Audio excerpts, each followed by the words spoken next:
जय गुरु जी। संगत जी, संगत जी, हम शिकायतें तो बहुत करते हैं कि मेरा ये काम नहीं हुआ, मेरी अर्जी गुरु जी सुन ही नहीं रहे हैं, मेरी अरदास आप तक जा ही नहीं रही है, गुरु जी मेरा ये करवा दो, गुरु जी मेरा वो करवा दो।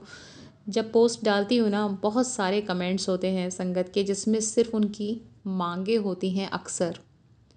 और एक चीज़ मैं यहाँ पर कहना चाहूँगी कि महाराज जब भी सत्संग ब्लेस करते हैं या हम जय गुरु जी कह पाते हैं, ये अपने आप में बहुत बड़ी ब्लेसिंग है।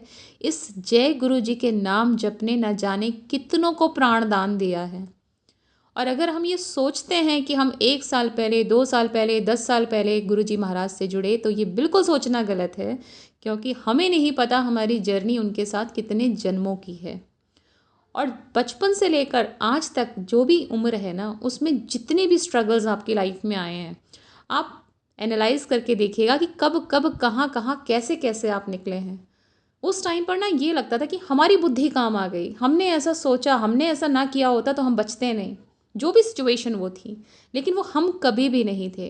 वो गुरु जी हमेशा हमें सही टाइम पर सद्बुद्धि मार्गदर्शन देते आए हैं। बट वो मैं उस टाइम थी जो आज शुक्राना में कन्वर्ट हुई, और ये बहुत बड़ा चेंज है।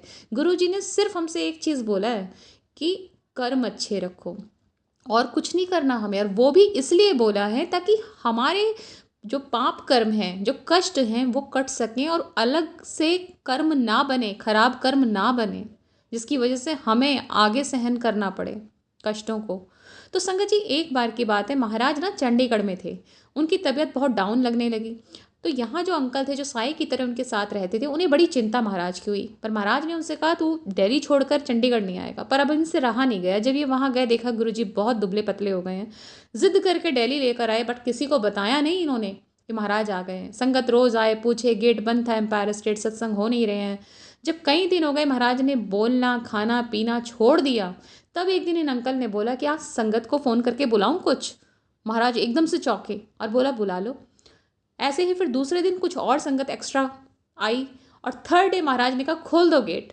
और जिस दिन वो गेट खुले और पूरा दरबार भरा था, संगत जी, गुरु जी फिर से वैसे ही हो गए। अपना खुश, बहुत लाल रंग उनका, खिलखिलाता हुआ चेहरा, वही नूर उनके चेहरे पर फिर से। तो तब अंकल को रियलाइज़ हुआ कि कितना प्यार महाराज अपनी संगत से करते हैं। उन्हें संगत नहीं दिखी तो उन्होंने खाना पीना छोड़ दिया, बात करनी तक छोड़ दी। जवाब नहीं दे रहे थे वो अंकल को जब वो कुछ लेकर आ रहे थे उनके लिए खाने का। तो क्या हम भी महाराज से इतना प्यार करते हैं? क्या कोई दिन ऐसा होता है जब हमने उन्हें याद ना किया और हमने खाना छोड़ दिया हो कि गुरु जी आज मैंने आपको याद नहीं किया, मैं खाना कैसे खा सकता हूँ? तो जब वो प्यार हमारा इस लेवल पे पहुंच जाता है, तो वहाँ फिर शिकायतें ख़त्म हो जाती हैं, ज़िद ख़त्म हो जाती है, सिर्फ एक चीज़ बचती है, और शुक्राना की। गुरु जी ना वो पूरी जर्नी दिखा देते हैं कि वो कब से हमारे साथ हैं।